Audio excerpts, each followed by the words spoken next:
ಈಗ ಮಲ್ಲಿಕಾರ್ಜುನ ಖರ್ಗೆ ಎಐಸಿಸಿ ಅಧ್ಯಕ್ಷರು ಫ್ರೀಡಂ ಪಾರ್ಕ್ನಿಂದ ಮಾತನಾಡ್ತಿದ್ದಾರೆ. ಇದರ ನೇರ ದೃಶ್ಯಾವಳಿಗಳು. ಇಂದಿನ ಬೃಹತ್ ಸಭೆಯಲ್ಲಿ ಉದ್ದೇಶಿಸಿ ಮಾತನಾಡಿದಂಥ ನಿಮ್ಮ ಎಲ್ಲರ ಮೆಚ್ಚಿನ ನಾಯಕರಾದ ಶ್ರೀ ರಾಹುಲ್ ಗಾಂಧೀಜಿ ಅವರೇ, ಕೆ.ಸಿ. ವೇಣುಗೋಪಾಲ್ जी ಅವರೇ, रणदीप सिंह सुरजेवाला जी ने, chief minister Karnataka Siddaramaiah ji, deputy chief minister D K. Shivakumar ji ಮತ್ತು ಈ ವೇದಿಕೆ ಮೇಲೆ ಕುಳಿತಂತ ಎಲ್ಲ ಮಂತ್ರಿಮಂಡಲದ ಸದಸ್ಯರೇ, ಎಂಪಿಗಳೇ, ಎಂಎಲ್ಸಿಗಳೇ ಹಾಗೂ ಕಾಂಗ್ರೆಸ್ ಪಕ್ಷದ ಮುಖಂಡರುಗಳೇ ಮತ್ತು ಇಲ್ಲಿ ಉಪಸ್ಥಿತಿರ್ತಕ್ಕಂಥ ಎಲ್ಲ ನಮ್ಮ ಕಾಂಗ್ರೆಸ್ ಪಕ್ಷದ ಕಾರ್ಯಕರ್ತ ಬಂಧುಗಳೇ, ಭಗಿನಿಯರೇ, ಮಾಧ್ಯಮದ ಮಿತ್ರರೇ, ಈಗಾಗಲೇ ರಾಹುಲ್ ಗಾಂಧೀಜಿ ಅವರು ಬಹಳ ಸ್ಪಷ್ಟವಾಗಿ ಯಾವ ರೀತಿಯಾಗಿ 2024ರಲ್ಲಿ ಮೋದಿ ಅವರು ವೋಟ್ ಕಳ್ಳತನ ಮಾಡಿ ಕದ್ದು ಈ ದೇಶದ ಪ್ರಧಾನಮಂತ್ರಿ ಆಗಿದ್ದಾರೆ. ಅದು ಯಾಕೆ ನಾವು ಇದು ಹೇಳ್ತಾ ಇದ್ದೇವೆ ಅಂದ್ರೆ, ರಾಹುಲ್ ಗಾಂಧೀಜಿ ಅವರು ವಿಶೇಷವಾಗಿ ಬೆಂಗಳೂರಿನಲ್ಲಿ ನಡೆದಂತ ಚುನಾವಣೆಯಲ್ಲಿ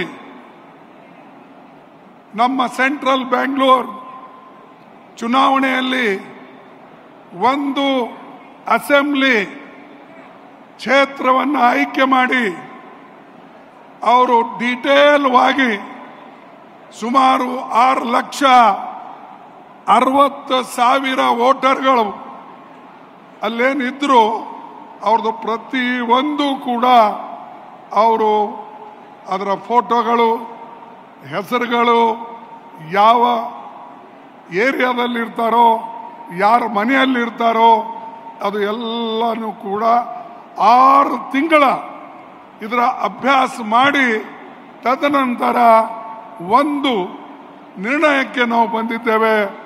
ಹೋದ ಚುನಾವಣೆ ಇದು ಜನತೆ ಬಗ್ಗೆ ದ್ರೋಹ ಮಾಡತಕ್ಕಂಥ ಚುನಾವಣೆ ಮತ್ತು ನಾವು ದೇಶದಲ್ಲಿ ಸಂವಿಧಾನ ಉಳಿಸಬೇಕು ಮತ್ತು ವಯಸ್ಕರಿಗೆ ಸಿಕ್ಕಂತ ವೋಟಿನ ಅಧಿಕಾರ ಉಳಿಸಬೇಕು, ಪ್ರಜಾಪ್ರಭುತ್ವ ಉಳಿಸಬೇಕು ಅಂತ ಹೇಳಿ ನಮ್ಮ ಪ್ರಯತ್ನ ಇದೆ.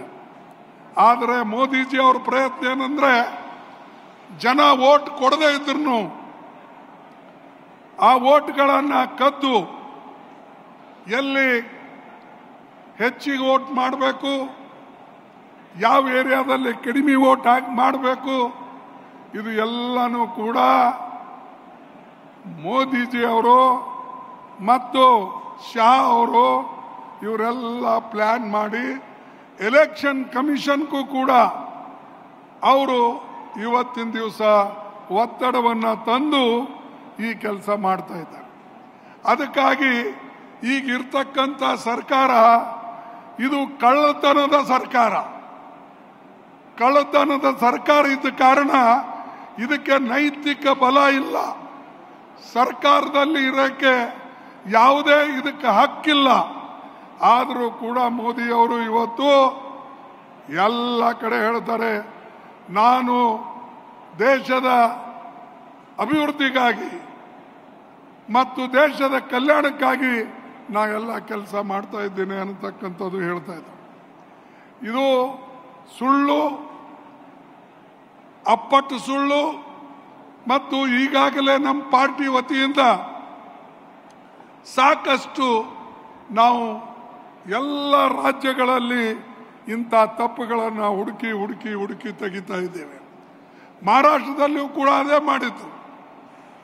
ಮತ್ತು ಉತ್ತರ ಪ್ರದೇಶದಲ್ಲಿ, ಬಿಹಾರದಲ್ಲಿ, ರಾಜಸ್ಥಾನದಲ್ಲಿ ಕೂಡ, ಮಧ್ಯಪ್ರದೇಶದಲ್ಲಿ ಕೂಡ ಎಲ್ಲ ಕಡೆ ಇವತ್ತು ಮತದಾನದ ಅಧಿಕಾರಿಯನ್ನು ನಾವು ಕೊಟ್ಟಿದ್ದೇವೆ. ಅದರದ್ದು ಮಿಸ್ಯೂಸ್ ಮಾಡಿ, ಬೋಗಸ್ ವೋಟಿಂಗ್ ಮಾಡಿ ಇವತ್ತು ಮೋದಿಯವರು ಈ ದೇಶವನ್ನು ಆಳ್ತಾ ಇದ್ದಾರೆ. ಬಂಧುಗಳೇ, ನಾನು ನಿಮಗೆ ವಿಶೇಷವಾಗಿ ಈ ಮಾತನ್ನ 6 ವರ್ಷದ ಹಿಂದೆ ಹೇಳಿದ್ದೆ.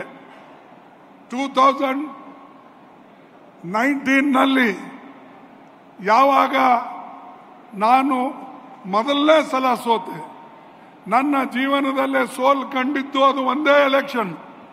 ನಾನು ಸುಮಾರು 12 ಎಲೆಕ್ಷನ್ ಗೆದ್ದಿದ್ದೇನೆ, ಆದರೆ ಒಂದೇ ಒಂದು ಎಲೆಕ್ಷನ್ನ ಸೋತಿದ್ದು 2019ನಲ್ಲಿ.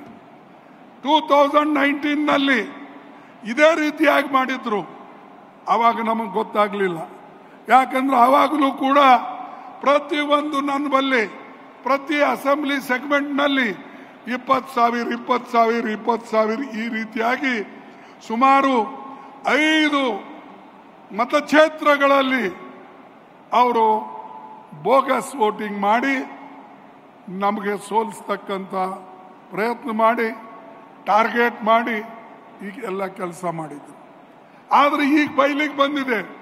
ಯಾಕಂದ್ರೆ ಅತ್ಯಂತ ಸೂಕ್ಷ್ಮವಾಗಿ ರಾಹುಲ್ ಗಾಂಧಿಯವರು ಮತ್ತು ಕಾಂಗ್ರೆಸ್ ಪಕ್ಷದವರು ಇವತ್ತು ಅವರು ಮಾಡದಂಥ ಏನು ತಪ್ಪುಗಳೇನಿವೆ ಅದು ಹೊರಗಡೆ ತಂದಿದ್ದಾರೆ. ಅದಕ್ಕಾಗಿ ನೀವು ಎಲ್ಲರೂ ಕೂಡ ಇದರ ಕಡೆ ಲಕ್ಷ್ಯ ಕೊಡಬೇಕು. ಪಾರ್ಟಿಯ ಮುಖಂಡರು, ಚುನಾವಣೆಗಳೇ ಆಗ್ತವೆ ಹೋಗ್ತವೆ, ಆದ್ರೆ ಚುನಾವಣೆ ರಕ್ಷಣೆ ಮಾಡೋದು, ಗೆಲ್ಲತಕ್ಕಂಥದ್ದು ನಿಮ್ಮ ಜವಾಬ್ದಾರಿ ಆಗಿದೆ. ಅದಕ್ಕಾಗಿ ನಾನು ನಿಮಗೆ ವಿಶೇಷವಾಗಿ ಹೇಳ್ಕೊಡ್ತಕ್ಕಂಥದ್ದೇನೆಂದರೆ, ಈ ಮೋದಿ ಈಗಾಗಲೇ ಅನೇಕ ನಮ್ಮ ಕಾಂಗ್ರೆಸ್ ಕಾರ್ಯಕರ್ತರಿಗೆ, ಬೇರೆ ಪಕ್ಷದವರಿಗೆ, ಅವರಿಗೆಲ್ಲ ಹೆದರಿಸಿ ಬೆದರಿಸಿ ಇಡಿದು, CBIದು, CBCದು ಅನೇಕ ಕೆಲಸಗಳು ಅವ್ರು ಮಾಡಿದ್ದಾರೆ. ಹೆದರಿಸಿ ಮೆಜಾರಿಟಿ ಮಾಡಿಕೊಂಡಿದ್ದಾರೆ.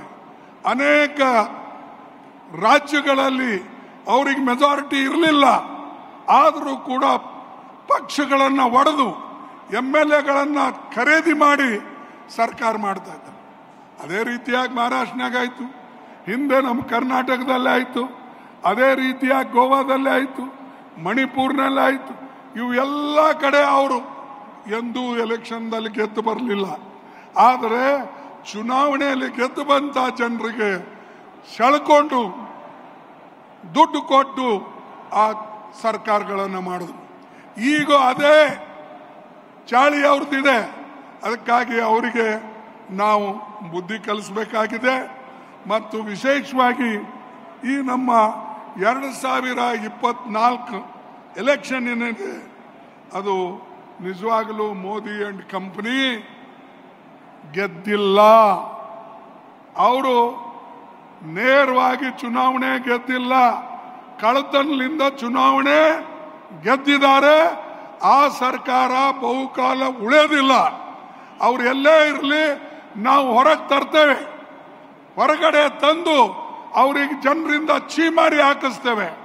ಯಾಕಂದ್ರೆ ನಿಮಗೆ ಎಂದೂ ಕೂಡ ತಪ್ಪದ ದಾರಿಗೆ ನಾವು ಹೋಗಕ್ಕೆ ಬಿಡೋದಿಲ್ಲ. ಅದಕ್ಕಾಗಿ ಇವತ್ತು ವಿಶೇಷವಾಗಿ ನಾವು ಇವತ್ತು ಯಾರಿಗೆ ಜನಬೆಂಬಲ ಇಲ್ಲ ಅಂತ ಪ್ರಧಾನಮಂತ್ರಿ ಇವತ್ತು ನಮ್ಮ ದೇಶದಲ್ಲಿ ಇದ್ದಾನೆ. ಅವರಿಗೆ ಕೆಳಗಿಳಿಸ್ತಕ್ಕಂಥದ್ದು ಒಂದೇ ಅಲ್ಲ, ಬುದ್ಧಿ ಕಲಿಸ್ತಕ್ಕಂಥದ್ದು. ಸ್ಪಷ್ಟವಾಗಿ ಹೇಳಬೇಕು, ದೇಶದ ಆರ್ಥಿಕ ವ್ಯವಸ್ಥೆ ಕೆಡಿಸ್ತಾ ಇದ್ದಾನೆ. ದೇಶದಲ್ಲಿ ನೆಮ್ಮದಿಯಿಂದ ಜನ ಇರಕ್ಕೆ ಸಾಧ್ಯ ಇಲ್ಲ. ಇದರ ಹಿಂದೆ ಅನೇಕ ತಪ್ಪ ಮಾಡಿದ್ರು. ನೋಟ್ಬಂದಿ ಆಗಲಿ, ಅವು ಆಗಲಿ, ಇವೆಲ್ಲನೂ ನಾ ಮತ್ತೆ ಪುನಃ ಹೇಳಕ್ಕೆ ಹೋಗೋದಿಲ್ಲ. ಅವೆಲ್ಲ ಮಾಡಿ ದೇಶ ಬರ್ಬಾದ್ ಮಾಡಿಬಿಟ್ರು.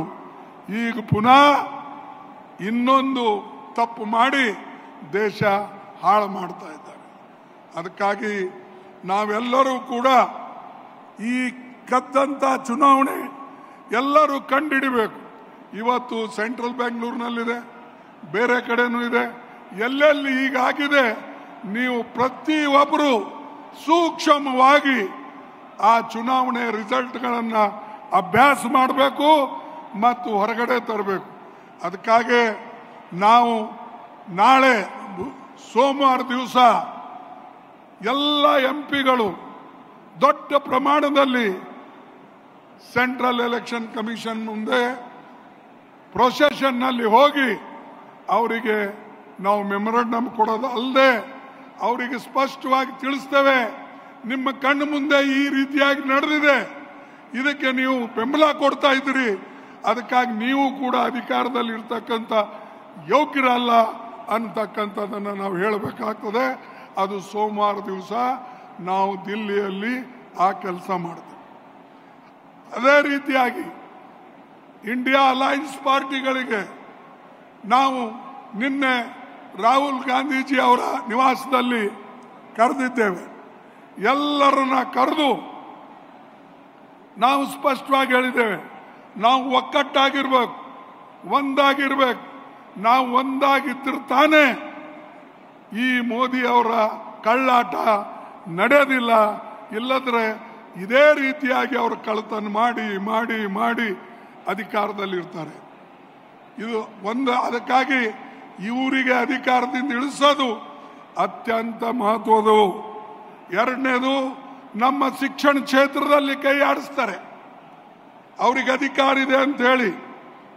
ನಾನು ನಿಮ್ಮಲ್ಲೆಲ್ಲರಿಗೆ ವಿನಂತಿ ಮಾಡಿಕೊಳ್ತಕ್ಕಂಥದ್ದು ಒಂದೇ, ಏನಂದ್ರೆ quit India movement. Mahatma Gandhiji ಅವರು 9ನೇ ತಾರೀಕು ಅವರು ಅಂದಿನ ಕಾಲದಲ್ಲಿ ಮಾಡಿದರು, ಆಗಸ್ಟ್ 9. ಈಗ ನಾವು ಈ ದೇಶದ ಸಂವಿಧಾನ ರಕ್ಷಣೆ ಮಾಡಕ್ಕೆ, ಡೆಮಾಕ್ರಸಿ ರಕ್ಷಣೆ ಮಾಡಕ್ಕೆ ನಾವು ಎಲ್ಲರೂ ಕೂಡ ಕ್ವಿಟ್ ನಮ್ಮ ಇಂಡಿಯಾ ಮೂವ್ಮೆಂಟ್ ಹಾಗೆ ನಾವು ಇದನ್ನ ಇಲ್ಲಿ ಮಾಡಬೇಕಾಗ್ತದೆ. ಅದಕ್ಕಾಗಿ ಈ ಒಂದು ಕ್ವಿಟ್ ಇಂಡಿಯಾ ಮೂವ್ಮೆಂಟ್ ಹೆಂಗೆ ಡೂ ಅಂಡ್ ಡೈ ಅನ್ನತಕ್ಕಂಥದ್ದು ಗಾಂಧೀಜಿ ಮಾಡಿದ್ರು. ನಾವು ನಮ್ಮ ಪ್ರಜಾಪ್ರಭುತ್ವವನ್ನು ಉಳಿಸಕ್ಕೆ, ನಮ್ಮ ಲೋಕತಂತ್ರದ ರಕ್ಷಣೆಗಾಗಿ, ನಮ್ಮ ಸಂವಿಧಾನದ ರಕ್ಷಣೆಗಾಗಿ ಡೂ ಅಂಡ್ ಡೈ ಅನ್ನತಕ್ಕಂಥ ಒಂದು ಸ್ಲೋಗನ್ನ ತೆಗೆದುಕೊಂಡು ನಾವು ಹೋಗ್ಬೇಕು, ಆ ಪ್ರಯತ್ನ ಮಾಡಬೇಕು. ಯಾಕಂದ್ರೆ ನಮ್ಮ ಓಟೆ ಕಸ್ಕೊಂಡ್ಮೇಲೆ, ನಮಗೆ ಮತದಾನ ನಮ್ದು ತೆಗೆದುಕೊಂಡ್ಮೇಲೆ ನಮಗೆ ಅಸ್ತಿತ್ವ ಇರೋದಿಲ್ಲ ದೇಶದಲ್ಲಿ, ನಾವು ನಾಗರಿಕನೂ ಅಲ್ಲ.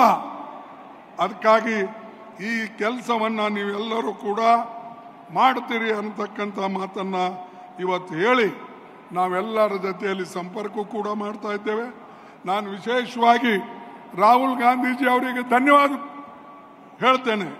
ಯಾಕಂದ್ರೆ ಅವರು ಪ್ರತಿ ಒಂದು ಕಡೆ ಹೋಗಿ ಇಂಥ ಒಂದು ಏನು ನಮ್ಮ ಕೆಟ್ಟ ಬೆಳವಣಿಗೆಗಳಾಗ್ತಾ ಇವೆ ಅದಕ್ಕೆ ಅವರು ಎತ್ತಿ ತೋರಿಸಿ ಜನಜಾಗೃತಿ ಮಾಡ್ತಕ್ಕಂಥ ಕೆಲಸ ಮಾಡ್ತಾ ಇದ್ದಾರೆ.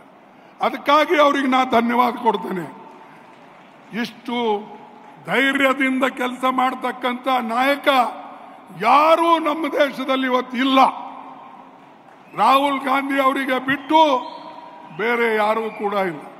ಎಲ್ಲಕ್ಕೂ ತಯಾರ್, ಪ್ರೊಸೆಷನ್ ಹೋಗಕ್ಕೂ ತಯಾರ್, ಅರೆಸ್ಟ್ ಆಗಕ್ಕೂ ತಯಾರ್, ತನ್ನ ಐಡಿಯಾಲಜಿಗೆ ಜನರ ಮುಂದೆ ಇಟ್ಟು ಜೈಲಿಗೆ ಹೋಗಕ್ಕೂ ತಯಾರ್.